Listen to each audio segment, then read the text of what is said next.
Syederalun Kementerian Agama mengumumkan sidang Isbat 1 Syawal 1443 Hijriah akan digelar pada 1 Mei 2022 mendatang. Berikut informasi selengkapnya.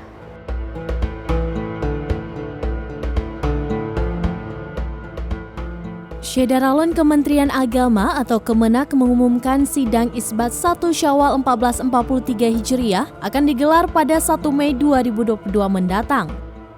Dikutip dari laman Kemenak, sidang akan digelar di Auditorium HM Rashidi Kemenak dengan didahului seminar pemaparan posisi hilal yang disampaikan oleh tim unifikasi kalender Hijriah Kemenak. Menurut Dirjen Bimas Islam Kemenak, Kamarudin Amin, sidang isbat digelar dengan pertimbangan informasi awal dari hasil perhitungan astronomis atau hisab serta hasil konfirmasi lapangan lewat mekanisme pemantauan atau Ruqyatul Hilal. Lebih lanjut, Kamarudin mengungkapkan Ruqyatul Hilal akan digelar di 99 titik di seluruh Indonesia dan dilaksanakan oleh kantor wilayah atau Kanwil Kementerian Agama dan Kemenak Kabupaten atau Kota. Selain itu, ia mengatakan akan bekerja sama dengan peradilan agama dan ormas serta instansi lain.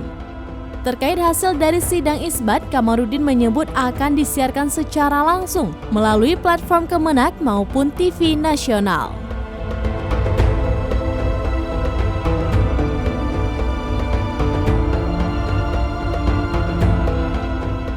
Demikian informasi terkini, Syederalun saksikan terus beragam informasi menarik lainnya hanya di kanal YouTube Serambi On TV, di Facebook Serambi News dan website serambinews.com.